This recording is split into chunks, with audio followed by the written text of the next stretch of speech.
Chapter 6. Catelyn. Of all the rooms in Winterfell's great keep, Catelyn's bedchambers were the hottest. She seldom had to light a fire. The castle had been built over natural hot springs, and the scalding waters rushed through its walls and chambers like blood through a man's body, driving the chill from the stone halls, filling the glass gardens with a moist warmth, keeping the earth from freezing. Open pools smoked day and night in a dozen small courtyards. That was a little thing. In summer, in winter, it was the difference between life and death.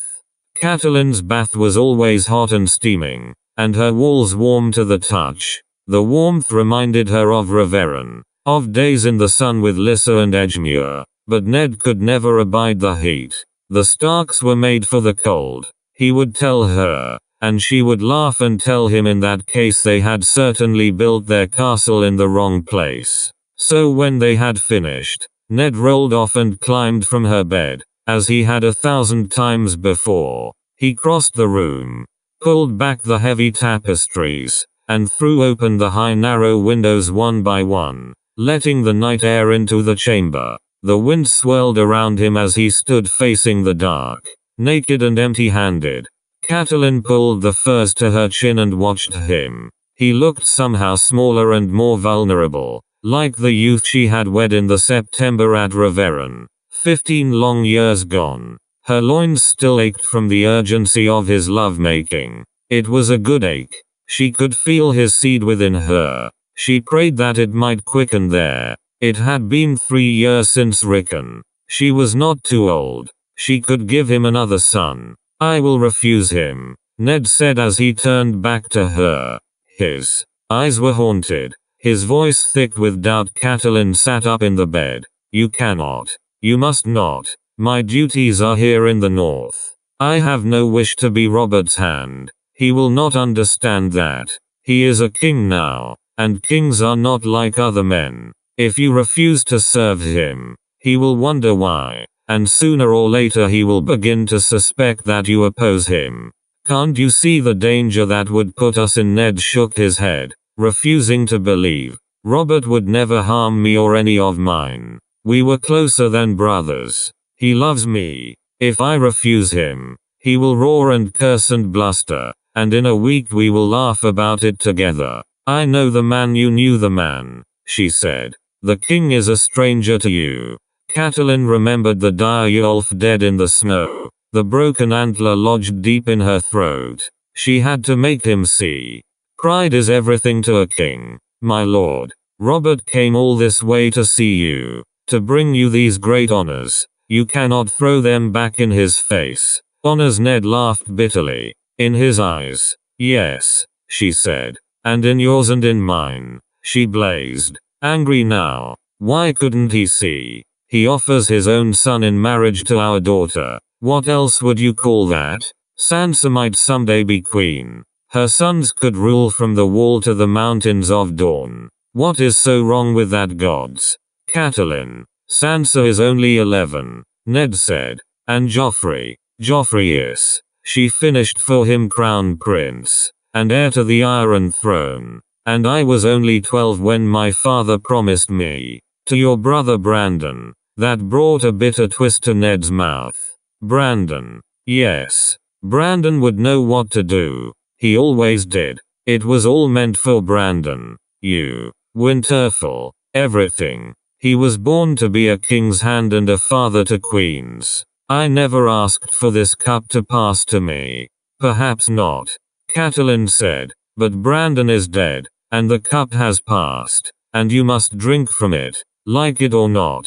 Ned turned away from her, back to the night. He stood staring out in the darkness, watching the moon and the stars perhaps, or perhaps the sentries on the wall. Catelyn softened then, to see his pain. Eddard Stark had married her in Brandon's place, as custom decreed, but the shadow of his dead brother still lay between them, as did the other, the shadow of the woman he would not name, the woman who had borne him his bastard son. She was about to go to him when the knock came at the door, loud and unexpected. Ned turned, frowning. What is it? Desmond's voice came through the door. My lord, Mr. Lewin is without and begs urgent audience. You told him I had left orders not to be disturbed. Yes, my lord. He insists. Very well. Send him in. Ned crossed to the wardrobe and slipped on a heavy robe. Catelyn realized suddenly how cold it had become. She sat up in bed and pulled the furs to her chin. Perhaps we should close the windows, she suggested. Ned nodded absently. Mr. Lewin was shown in. The Meester was a small grey man. His eyes were grey, and quick, and saw much. His hair was grey, what little the years had left him. His robe was grey wool, trimmed with white fur, the stark colors. Its great floppy sleeves had pockets hidden inside. Lewin was always tucking things into those sleeves and producing other things from them. Books, messages, strange artifacts, toys for the children. With all he kept hidden in his sleeves, Catelyn was surprised that Mr. Lewin could lift his arms at all. The Meester waited until the door had closed behind him before he spoke. My lord, he said to Ned. Pardon for disturbing your rest. I have been left a message. Ned looked irritated. Been left? By whom? Has there been a rider? I was not told. There was no rider, my lord. Only a carved wooden box, left on a table in my observatory while I napped. My servant saw no one, but it must have been brought by someone in the king's party. We have had no other visitors from the south. A wooden box, you say? Catelyn said. Inside was a fine new lens for the observatory. From me by the look of it. The lens crafters of mirror without equal. Ned frowned. He had little patience for this sort of thing. Catelyn knew. A lens, he said. What has that to do with me? I asked the same question. Mr. Lewin said. Clearly there was more to this than the seeming. Under the heavy weight of her furs, Catelyn shivered. A lens is an instrument to help us see. Indeed it is. He fingered the collar of his order, a heavy chain worn tight around the neck beneath his robe, each link forged from a different metal. Catelyn could feel dread stirring inside her once again. What is it that they would have us see more clearly? The very thing I asked myself. Mr. Lewin drew a tightly rolled paper out of his sleeve. I found the true message concealed within a false bottom when I dismantled the box the lens had come in. But it is not for my eyes. Ned held out his hand. Let me have it, then. Lewin did not stir.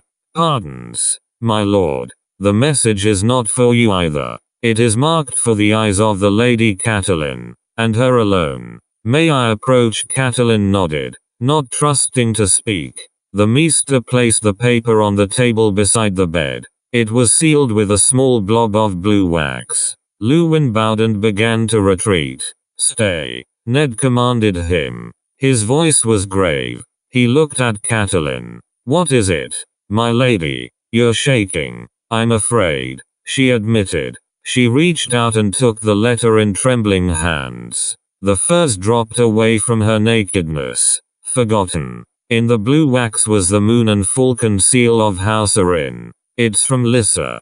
Catelyn looked at her husband. It will not make us glad, she told him. There is grief in this message, Ned. I can feel it. Ned frowned, his face darkening. Open it. Catelyn broke the seal. Her eyes moved over the words. At first they made no sense to her. Then she remembered. Lyssa took no chances. When we were girls together, we had a private language. She and Elle. Can you read it? Yes. Catelyn admitted. Then tell us. Perhaps I should withdraw. Mr. Lewin said. No. Catelyn said. We will need your counsel. She threw back the furs and climbed from the bed. The night air was as cold as the grave on her bare skin as she padded across the room. Mr. Lewin averted his eyes. Even Ned looked shocked. What are you doing? He asked. Lighting a fire. Catelyn told him. She found a dressing gown and shrugged into it, then knelt over the cold hearth. Mr. Lewin, Ned began. Maester Luwin has delivered all my children. Catelyn said. This is no time for false modesty. She slid the paper in among the kindling and placed the heavier logs on top of it.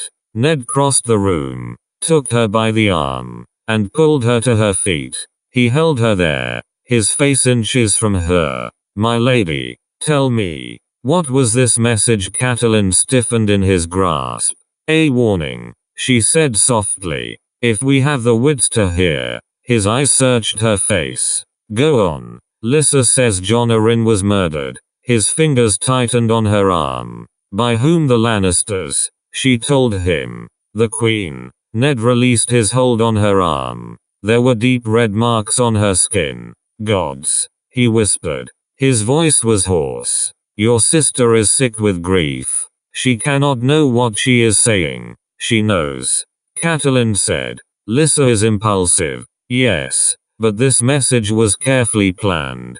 Cleverly hidden. She knew it meant death if her letter fell into the wrong hands. To risk so much, she must have had more than mere suspicion. Catelyn looked to her husband. Now we truly have no choice. You must be Robert's hand. You must go south with him and learn the truth. She saw at once that Ned had reached a very different conclusion. The only truths I know are here. The south is a nest of adders I would do better to avoid. Luwin plucked at his chain collar where it had chafed the soft skin of his throat. The hand of the king has great power, my lord. Power to find the truth of Lord Arryn's death. To bring his killers to the king's justice. Power to protect Lady Arryn and her son. If the worst be true. Ned glanced helplessly around the bedchamber. Catelyn's heart went out to him, but she knew she could not take him in her arms just then. First the victory must be won. For her children's sake. You say you love Robert like a brother. Would you leave your brother surrounded by Lannisters? The others take both of you. Ned muttered darkly. He turned away from them and went to the window. She did not speak. Nor did the Maester. They waited. Quiet. While Eddard Stark said a silent farewell to the home he loved. When he turned away from the window at last, his voice was tired and full of melancholy, and moisture glittered faintly in the corners of his eyes. My father went south once, to answer the summons of a king. He never came home again. A different time. Maester Luwin said. A different king. Yes. Ned said dully. He seated himself in a chair by the hearth. Catelyn, you shall stay here in Winterfell. His words were like an icy draft through her heart. No, she said, suddenly afraid. Was this to be her punishment? Never to see his face again, nor to feel his arms around her? Yes, Ned said, in words that would brook no argument. You must govern the north in my stead, while I run Robert's errands. There must always be a Stark in Winterfell. Robb is 14. Soon enough, he will be a man grown. He must learn to rule, and I will not be here for him. Make him part of your councils. He must be ready when his time comes. God's will, not for many years. Maester Luwin murmured. Maester Luwin, I trust you as I would my own blood. Give my wife your voice in all things great and small. Teach my son the things he needs to know. Winter is coming. Maester Luwin nodded gravely. Then silence fell, until Catelyn found her courage and asked the question whose answer she most dreaded. What of the other children? Ned stood, and took her in his arms, and held her face close to his. Rickon is very young, he said gently. He should stay here with you and Robb. The others I would take with me. I could not bear it. Catelyn said, trembling. You must, he said. Sansa must wed Joffrey. That is clear now. We must give them no grounds to suspect our devotion. And it is past time that Arya learned the ways of a Southron court. In a few years she will be of an age to marry too. Sansa would shine in the south. Catelyn thought to herself. And the gods knew that Arya needed refinement. Reluctantly, she let go of them in her heart. But not Bran. Never Bran. Yes, she said. But please, Ned, for the love you bear me, let Bran remain here at Winterfell. He is only 7. I was 8 when my father sent me to foster at the Eyrie, Ned said. Ser Rodrik tells me there is bad feeling between Robb and Prince Joffrey. That is not healthy. Bran can bridge that distance. He is a sweet boy. Quick to laugh. Easy to love. Let him grow up with the young princes. Let him become their friend as Robert became mine. Our house will be the safer for it. He was right. Catelyn knew it. It did not make the pain any easier to bear. She would lose all 4 of them. Then, Ned, and both girls, and her sweet, loving Bran. Only Robb and little Rickon would be left to her. She felt lonely already. Winterfell was such a vast place. Keep him off the walls. Then, she said bravely, you know how Bran loves to climb. Ned kissed the tears from her eyes before they could fall. Thank you, my lady, he whispered. This is hard. I know. What of Jon Snow? My lord Maester Luwin asked. Catelyn tensed at the mention of the name. Ned felt the anger in her, and pulled away many men-fathered bastards. Catelyn had grown up with that knowledge. It came as no surprise to her, in the first year of her marriage, to learn that Ned had fathered a child on some girl chance met on campaign. He had a man's needs, after all, and they had spent that year apart. Ned off at war in the south while she remained safe in her father's castle at Reveron. Her thoughts were more of Robb, the infant at her breast, than of the husband she scarcely knew. He was welcome to whatever solace he might find between battles, and if his seed quickened, she expected he would see to the child's needs. He did more than that. The Starks were not like other men. Ned brought his bastard home with him, and called him son for all the North to see. When the wars were over at last, and Catelyn rode to Winterfell, Jon and his wet nurse had already taken up residence. That cut deep. Ned would not speak of the mother, not so much as a word, but a castle has no secrets, and Catelyn heard her maids repeating tales they heard from the lips of her husband's soldiers. They whispered of Ser Arthur Dayne, the sword of the morning, deadliest of the 7 knights of Aerys' Kingsguard, and of how their young lord had slain him in single combat.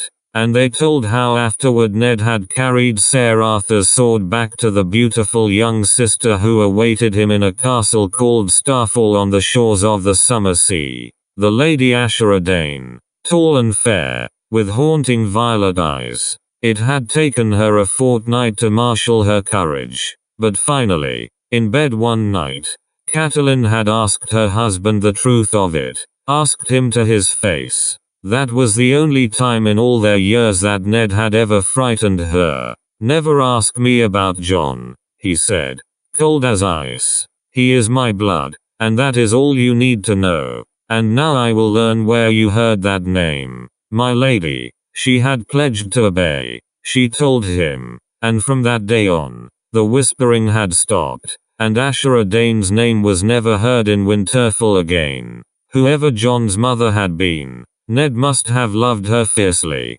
for nothing Catelyn said would persuade him to send the boy away. It was the one thing she could never forgive him. She had come to love her husband with all her heart, but she had never found it in her to love Jon. She might have overlooked a dozen bastards for Ned's sake, so long as they were out of sight. Jon was never out of sight, and as he grew, he looked more like Ned than any of the true-born sons she bore him. Somehow that made it worse. Jon must go, she said now. He and Robb are close, Ned said. I had hoped he cannot stay here. Catelyn said, cutting him off. He is your son, not mine. I will not have him. It was hard, she knew, but no less the truth. Ned would do the boy no kindness by leaving him here at Winterfell. The look Ned gave her was anguished. You know I cannot take him south. There will be no place for him at court. A boy with a bastard's name, you know what they will say of him. He will be shunned. Catelyn armored her heart against the mute appeal in her husband's eyes. They say your friend Robert has fathered a dozen bastards himself, and none of them has ever been seen at court. Ned blazed. The Lannister woman has seen to that. How can you be so damnably cruel? Catelyn. He is only a boy. His fury was on him. He might have said more, and worse. But Maester Luwin cut in. Another solution presents itself, he said, his voice quiet. Your brother Benjen came to me about Jon a few days ago. It seems the boy aspires to take the Black. Ned looked shocked. He asked to join the Night's Watch. Catelyn said nothing. Let Ned work it out in his own mind. Her voice would not be welcome now. Yet gladly would she have kissed the Maester just then. His was the perfect solution. Benjen Stark was a sworn brother. Jon would be a son to him. The child he would never have. And in time the boy would take the oath as well. He would father no sons who might someday contest with Catelyn's own grandchildren for Winterfell. Maester Luwin said, there is great honor in service on the wall, my lord, and even a bastard may rise high in the Night's Watch. Ned reflected. Still, his voice was troubled. Jon is so young. If he asked this when he was a man grown, that would be one thing, but a boy of 14 a hard sacrifice. Maester Luwin agreed. Yet these are hard times, my lord. His road is no crueler than yours or your lady's. Catelyn thought of the 3 children she must lose. It was not easy keeping silent then. Ned turned away from them to gaze out the window, his long face silent and thoughtful. Finally he sighed, and turned back. Very well, he said to Maester Luwin. I suppose it is for the best. I will speak to Ben. When shall we tell Jon? The Maester asked. When I must. Preparations must be made. It will be a fortnight before we are ready to depart. I would sooner let Jon enjoy these last few days. Summer will end soon enough. And childhood as well. When the time comes, I will tell him myself.